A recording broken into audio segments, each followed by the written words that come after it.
Hi guys, welcome back to my channel with another video. तो यार आ चुके हैं एक और नई वीडियो के साथ वापस। मेरा नाम है गर्वित वर्मा, आप देख रहे हैं स्टडी विद गर्वित। तो चलिए आज की वीडियो स्टार्ट करते हैं।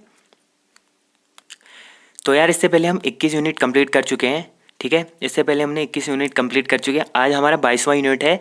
22वें यूनिट में हम दक्षिण भारत के प्रमुख राजवंशों के बारे में बात करने वाले हैं, ठीक है। जो दक्षिण भारत के प्रमुख राजवंश हैं उनके बारे में बात करने वाले हैं।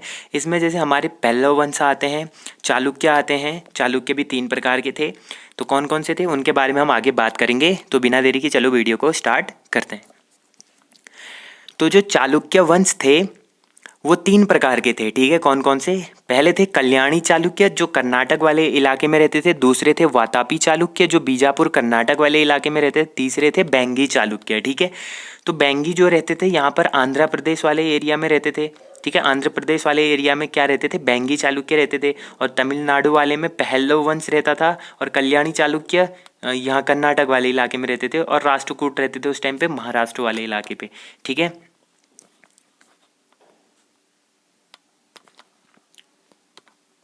तो जो पहला वंश आता है इसमें दक्षिण भारत के प्रमुख राजवंशों में वो आता है पहलव वंश। पहलव वंश का जो संस्थापक था वो था सिंह विष्णु, ठीक है। कौन था? सिंह विष्णु क्या था? पहलव वंश का प्रथम शासक या संस्थापक था।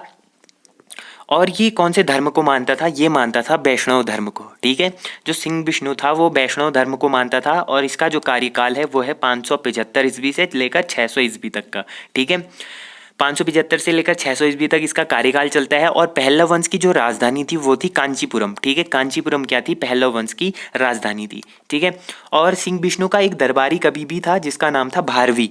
क्या था? भारवी नामक एक कवि थे जो सिंह विष्णु के दरबार में रहते थे, ठीक है। और इनकी एक पुस्तक है किरातार्जुनियम, ठीक है। कौन सी पुस्तक लिखी है इन्होंने? किरातार्जुनियम। किरातार्जुनियम मतलब किरात धन अर्जुनियम। तो किरात अर्जुनियम इनकी पुस्तक है। और भारवी की जो रहते थे सिंह विष्णु के दरबार में। तो जो हमारे दूसरे शासक है सिंह विष्णु के बाद वो आते हैं महेंद्र वर्मन प्रथम, ठीक है। महेंद्र वर्मन प्रथम आते हैं जिनका कार्यकाल चलता है 600 से 680 ईस्वी तक, ठीक है। 600 से लेकर 680 ईस्वी तक क्या चलता है? इनका टाइम पीरियड चलता है, ठीक है। तो इनकी कुछ उपाधियां थी महेंद्र वर्मन प्रथम की। जो उपाधियां थी जैसे मत्त विलास इनको बोला जाता था, ठीक है। विचित्र चित्र बोला जाता था, विचित्र चित्र बोला जाता था। और गुणभर इनको बोला जाता था। तो ये सारी क्या थी? महेंद्र वर्मन प्रथम की उपाधियां थी, ठीक है। और महेंद्र वर्मन ने भी एक बुक लिखी थी जिस बुक का नाम था मत्त विलास प्रहसन, ठीक है। मत्त विलास प्रहसन किसकी पुस्तक थी? ये थी महेंद्र वर्मन प्रथम की, ठीक है। अब जो सिंह विष्णु था वो क्या था? वैष्णव धर्म का अनुयायी था। लेकिन जो महेंद्र वर्मन प्रथम था वो था जैन धर्म का अनुयायी, ठीक है। पहले जैन धर्म का अनुयायी हुआ करता था, बाद में इसने क्या कर दिया? जैन धर्म को छोड़ के शैव धर्म अपना लिया और शैव धर्म का क्या बन गया? अनुयायी बन गया, ठीक है। तो महेंद्र वर्मन ने जैन धर्म छोड़ के बाद में शैव धर्म अपनाया और शैव धर्म का क्या बन गया? अनुयायी बन गया। तो इसके बाद जो महेंद्र वर्मन होता है, महेंद्र वर्मन के बाद अगला शासक जो आता है उसका नाम है नरसिंह वर्मन, ठीक है। नरसिंह वर्मन क्या आता है? अगला शासक आता है जिसका टाइम पीरियड चलता है 630 से 668 ईस्वी तक, ठीक है। 630 से 668 ईस्वी तक क्या चलता है? इसका टाइम पीरियड चलता है। तो जो नरसिंह वर्मन था इसके उसमें इंपॉर्टेंट क्या हुआ था कि नरसिंह वर्मन के टाइम पे ही क्या आया था? ह्वेनसांग आया था, ठीक है। ह्वेनसांग क्या आया था? पहले तो क्या आया था? हर्षवर्धन के टाइम पे आया था ना। हर्षवर्धन के बाद इसके टाइम पीरियड पे भी क्या आया था? वो इसके दरबार में आया था। नरसिंह वर्मन के दरबार में क्या आया था? ह्वेनसांग आया था जिसे उपाधि दी थी किसने? हर्षवर्धन ने दी थी, यात्रियों का राजकुमार, मतलब प्रिंस ऑफ पिलग्रिम्स, ठीक है। प्रिंस ऑफ पिलग्रिम्स किसे कहा जाता है? वो कहा जाता है ह्वेनसांग को, प्रिंस ऑफ पिलग्रिम, ठीक है। तो नरसिंह वर्मन प्रथम के दरबार में भी आया था ह्वेनसांग। और इसने क्या करा था? एक बार चालुक्य वातापी जो के राजा होते थे जो पुलकेशिन द्वितीय, तो इसको हराया था, ठीक है। पुलकेशिन द्वितीय को क्या हराया था? नरसिंह वर्मन ने हराया था। और उसको उपाधि मिली थी वातापी कोंड की, ठीक है। वातापी कोंड की उपाधि इसको पुलकेशिन द्वितीय को हराने के बाद मिली थी किसको? नरसिंह वर्मन को, ठीक है। और पुलकेशिन द्वितीय कौन था? चालुक्य वातापी के राजा थे, ठीक है। और इसने एक निर्माण कार्य किया था, बहुत इंपॉर्टेंट है, वो किया था महाबलीपुरम का मंदिर, ठीक है। महाबलीपुरम का मंदिर किसने बनाया था? महाबलीपुरम का मंदिर बनाया था नरसिंह वर्मन प्रथम ने। और ये जो मंदिर है ये एक इसको रथ मंदिर भी कहा जाता है, ठीक है, ये रथ मंदिर टाइप का है। तो महाबलीपुरम का जो मंदिर है वो रथ मंदिर है, जिसमें 7 रथ लगे हुए हैं। कितने रथ लगे हुए हैं? 7 रथ लगे हुए हैं, इंपॉर्टेंट है काफ़ी। तो इसमें टोटल 7 रथ लगे हुए हैं, जिसमें से सबसे बड़ा जो रथ है वो है किसका? धर्मराज का, ठीक है, धर्मराज का रथ है। और जो सबसे छोटा रथ है वो है द्रौपदी का, ठीक है। द्रौपदी का क्या है? सबसे छोटा रथ है, सबसे बड़ा रथ है धर्मराज का। टोटल कितने रथ है? 7 रथ है, ठीक है। कौन से मंदिर में? महाबलीपुरम मंदिर में, जो कहाँ पड़ता है? तमिलनाडु में पड़ता है, कर्नाटक वाले इलाके में नरसिंह वर्मन का निर्माण था ये, ठीक है। उसके बाद नरसिंह वर्मन प्रथम के बाद आते हैं नरसिंह वर्मन द्वितीय, जिनका कार्यकाल चलता है 700 से लेकर 728 ईस्वी तक, ठीक है। तो नरसिंह वर्मन द्वितीय के टाइम पे भी क्या हुआ था कि इनके समय पे हुआ था अरबों का आक्रमण, ठीक है। अरबों का आक्रमण कब हुआ था? 712 ईस्वी में हुआ था ना। मोहम्मद बिन कासिम क्या करता है? आक्रमण करता है 712 ईस्वी में। मोहम्मद बिन कासिम 712 ईस्वी में आक्रमण करता है भारत पर, सिंध वाले प्रांत पर, ठीक है। वहाँ का उस टाइम पर राजा कौन होता है? दाहिर होता है वहाँ का राजा। तो दाहिर के राज्य पर उसने आक्रमण करा था 712। तो उस टाइम पे यहाँ का राजा कौन था? वो था नरसिंह वर्मन द्वितीय। तो इसका टाइम पीरियड चल रहा था उस टाइम पे, ठीक है। तो दूसरी चीज, इनके दरबार में एक कवि रहते थे जिनका नाम था दंडी, ठीक है। दंडी नामक कवि रहते थे इनके दरबार में। तो दंडी नामक जो कवि थे, उन्होंने एक पुस्तक लिखी थी जो लिखी थी 10 कुमार चरित्रम, ठीक है। 10 कुमार चरित्रम नामक एक पुस्तक लिखी थी दंडी नामक कवि ने, जो नरसिंह वर्मन द्वितीय के दरबार में रहते थे, ठीक है। तो कुछ और फैक्ट है इसके बारे में, जैसे इसने क्या किया था? कांची का कैलाश मंदिर बनाया था, ठीक है। जो कांची का कैलाश मंदिर है उसका निर्माण करा था, और उसमें ही राज सिद्धेश्वर मंदिर का निर्माण करा था, और द्रविड़ स्थापत्य शैली में, ठीक है। जो द्रविड़ शैली होती है, द्रविड़ शैली में इसने क्या करा था? राज सिद्धेश्वर मंदिर का निर्माण करा था, ठीक है, कांची के कैलाश मंदिर में ही, ठीक है। इसके बाद अगला जो शासक आता है वो आता है नंदी वर्मन द्वितीय, ठीक है। जो नंदी वर्मन द्वितीय आते हैं वो आते हैं नरसिंह वर्मन के बाद, ठीक है। इनका टाइम पीरियड चलता है 730 ईस्वी से 800 ईस्वी तक। इन्होंने क्या किया था? कांची का वैकुंठ मंदिर बनाया था। अब कांची का कैलाश मंदिर और राज सिद्धेश्वर मंदिर किसने बनाया था? नरसिंह वर्मन द्वितीय ने। और जो नंदी वर्मन आया उन्होंने बनाया था कांची का वैकुंठ मंदिर, ठीक है। तो सारे मंदिर याद कर लेना। जैसे कांची का वैकुंठ मंदिर है, किसके द्वारा बनाया गया था? वो बनाया गया था नंदी वर्मन द्वितीय के द्वारा। और जो पहला वंश है, पहला वंश का अंतिम शासक जो होता है वो होता है अपराजित वर्मन, ठीक है। अपराजित वर्मन क्या होता है? पहला वंश का अंतिम शासक, मतलब पल्लव वंश या पहला वंश, पल्लव वंश का अंतिम शासक कौन? अपराजित वर्मन, ठीक है। इसके बाद आते हैं राष्ट्रकूट, ठीक है। पल्लव वंश के बाद कौन आते हैं? राष्ट्रकूट आते हैं।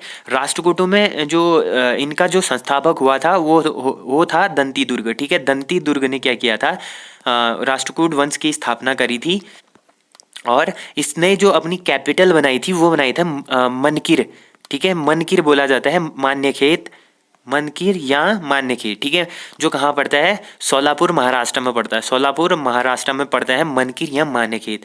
ये उसने अपनी राजधानी बनाई थी दंती दुर्ग ने। और दंती दुर्ग ने क्या किया था? उज्जैनी में एक हिरण्यगर्भ महादान यज्ञ कराया था, ठीक है। एक यज्ञ कराया था हिरण्यगर्भ करके, ठीक है। हिरण्यगर्भ करके उसने क्या बनाया था? एक यज्ञ बनाया था, मतलब यज्ञ किया था, ठीक है। एक यज्ञ किया था उसने हिरण्यगर्भ करके दंती दुर्ग ने। कहाँ वो किया था?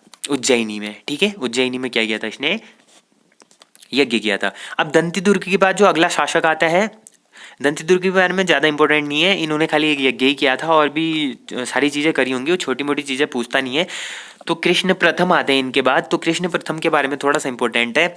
इन्होंने क्या करा था? एलोरा का कैलाश मंदिर बनाया था, ठीक है। एलोरा में जो कैलाश मंदिर है उसका निर्माण किसने करा था? वो करा था कृष्ण प्रथम ने, ठीक है। कृष्ण प्रथम ने क्या करा था? एलोरा में कैलाश मंदिर का निर्माण करा था। और इनका एक और निर्माण है, एलोरा में ही इन्होंने क्या करी थी? एलिफेंटा की गुफाएं, ठीक है। इनका निर्माण क्या है? एलोरा की गुफाएं और एलिफेंटा की गुफाएं किसके द्वारा निर्माण करी गई हैं? ये निर्माण करी है कृष्ण प्रथम के द्वारा, ठीक है।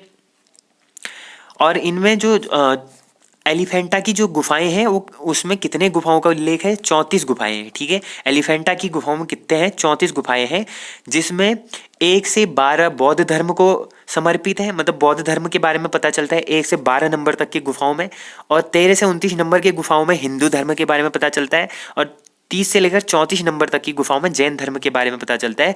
और जो 10वें नंबर की गुफा है उसको बोला जाता है विश्वकर्मा गुफा, ठीक है। ये 34 गुफाएं इंपॉर्टेंट है।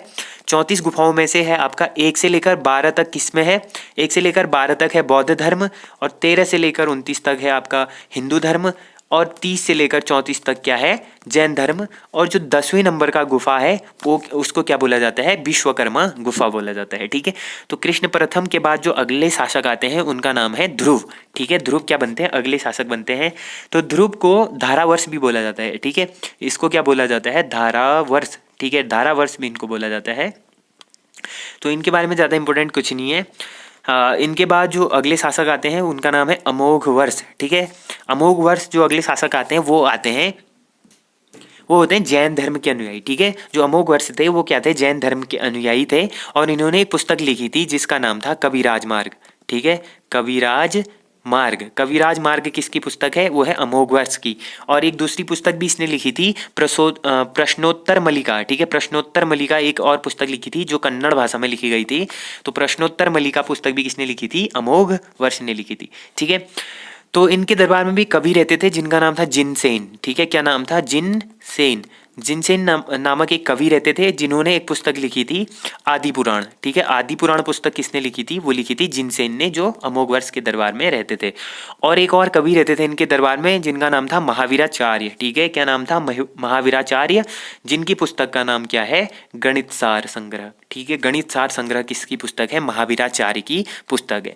ठीक है, और इनके पास कुछ उपाधियां थी अमोघ वर्ष के पास, जैसे अंगुली दान। इन्होंने क्या कर दी थी, अपनी अंगुली दान कर दी थी, इसलिए तो इनको अंगुली दान कहा जाता है। और जल में इन्होंने समाधि ले ली तो इनको जल समाधि की भी उपाधि मिली थी, क्योंकि इन्होंने क्या किया था, तुंगभद्रा नदी में क्या कर ली थी, समाधि ले ली थी। ठीक है, जो तुंगभद्रा नदी में थी उसमें इन्होंने जल समाधि ले ली थी। समाधि लेने के पश्चात इनको उपाधि प्राप्त हुई थी जल समाधि की। ठीक है, और उसके बाद एक चीज और है गोविंद तृतीय के बारे में। ठीक है, गोविंद तृतीय के बारे में त्रिपक्षी संघर्ष में इसने भाग लिया था। एक गोविंद तृतीय नामक एक राजा था जिसने त्रिपक्षी संघर्ष में भाग लिया था।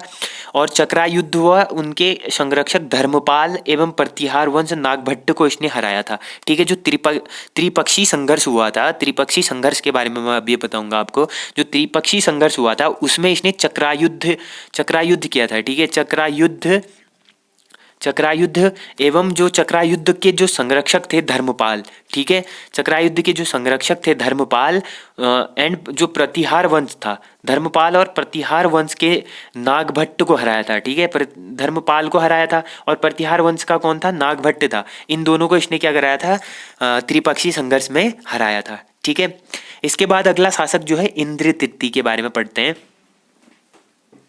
तो इंद्र तृतीय जो था, एक अरबी यात्री इसके टाइम पर आया था, अल मसूदी करके। ये क्वेश्चन में इंपोर्टेंट क्वेश्चन ना आता है। ठीक है, अल मसूदी करके किसके टाइम पीरियड में आया था, तो अल मसूदी आया था इंद्र तृतीय के टाइम पीरियड में। ठीक है, राष्ट्रकूट वंश।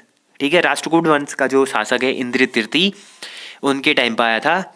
तो अल मसूदी था, इसने राष्ट्रकूट वंश के शासकों को पूरे भारत का सर्वश्रेष्ठ शासक बताया था। ठीक है, जो राष्ट्रकूट वंश के शासक थे उनको क्या बताया था, अल मसूदी ने भारत के सर्वश्रेष्ठ शासक बताया था, अल मसूदी ने। ठीक है, अल मसूदी ने, जो अरबी यात्री था। तो इंद्र तृतीय के बाद जो अंतिम महान सम्राट हुआ था वो था कृष्ण तृतीय। ठीक है, कृष्ण तृतीय क्या होते, राष्ट्रकूट वंश के सबसे महान सम्राट थे। ठीक है, कृष्ण तृतीय। तो इन्होंने क्या करा था, इनकी जो उपाधि थी अकाल वर्ष। ठीक है, अकाल वर्ष नामक एक उपाधि थी इनके पास, अकाल वर्ष। तो अकाल वर्ष क्या था, कांची तंजौर विजेता। मतलब इनको ये उपाधि कब मिली थी, जब इन्होंने कांचीपुरम जीता था, तंजौर वाला इलाका जब जीता था तब इनको मिली थी अकाल वर्ष। ठीक है, जहाँ भी ये मतलब अपना अभियान करते थे वहाँ पूरा अकाल पड़ जाता था, इनको इसलिए अकाल वर्ष कहा गया है। ठीक है, कांची तंजौर इन्होंने जीता था। तो कृष्ण तृतीय के दरबार में एक कवि रहते थे जिनका नाम था पोन्न। ठीक है, क्या नाम था, पोन्न नाम था। पोन्न ने एक क्या लिखी है, पुस्तक लिखी है जिसका नाम है शांति पुराण। ठीक है, शांति पुराण नामक एक पुस्तक लिखी है पोन्न ने, जो किसके दरबार में रहते थे, कृष्ण तृतीय के दरबार में रहते थे। और ये जो शांति पुराण पुस्तक लिखी है वो लिखी है कन्नड़ भाषा में, क्योंकि साउथ एरिया के हैं तो वहाँ वही चलता है। ठीक है, तमिलनाडु और कर्नाटका की बात हो रही है। तमिलनाडु में तो क्या चल रहा है, तमिल चलेगा, आंध्र प्रदेश में तेलुगु चलेगा, और कर्नाटक में क्या चलता है, कर्नाटक में चलेगा कन्नड़, और महाराष्ट्र में चलता है टपोरी भाषा। ठीक है, तो जो पोन्न थे, पोन्न ने क्या करा था, शांति पुराण की स्थापना करी, शांति पुराण नामक पुस्तक लिखी थी जो कन्नड़ भाषा में लिखी थी। ठीक है, तो इनके बाद जो इनका एक अंतिम शासक आता है वो आता है कर्कद्युति, ठीक है। ऊपर मैंने अंतिम महान सम्राट इसलिए बोला क्योंकि कृष्ण तृतीय के बाद राष्ट्रकूट वंश में कोई भी महान सम्राट था ही नहीं, ठीक है। इनके बाद कोई भी महान सम्राट नहीं था, तो इनका जो अंतिम शासक हुआ था वो क्या था, कर्कद्युति, ठीक है। कर्कद्युति क्या थे, राष्ट्रकूट वंश के अंतिम शासक थे। और कृष्ण तृतीय के मृत्यु के पश्चात उसके बाद जितने भी शासक हुए वो कमजोर पड़ने लगे, तो राष्ट्रकूट वंश क्या हुआ, धीरे धीरे कमजोर होने लगा। इसी वजह से क्या हो गया, तैलपद्युति नामक व्यक्ति ने इसको, कर्कद्युति को हरा दिया। एक तैलपद्युति नामक व्यक्ति था, ठीक है। तैलपद्युति नामक एक व्यक्ति था जिसने क्या कर दिया, राष्ट्रकूट वंश के अंतिम शासक कर्कद्युति को हरा दिया और वहां पर खत्म हो जाता है राष्ट्रकूट वंश। और जो ये तैलपद्युति होता है ये क्या करता है, चालुक्य वंश की स्थापना करता है। किसकी स्थापना करता है, चालुक्य वंश की स्थापना करता है। और चालुक्य भी तीन तरीके के मैंने बताए ना, बेंगी चालुक्य, वातापी चालुक्य और कल्याणी चालुक्य, ठीक है। कल्याणी हो गया, बेंगी हो गया और वातापी हो गया। तो ये कौन से चालुक्य की स्थापना करी थी इसने, कल्याणी चालुक्य की, ठीक है। कल्याणी चालुक्य की स्थापना करी थी तैलपद्युति ने कर्कद्युति को हराने के बाद, जो राष्ट्रकूट वंश का अंतिम शासक था, ठीक है। तो ये थे आज के कुछ नोट्स हिस्ट्री के 22वें यूनिट से।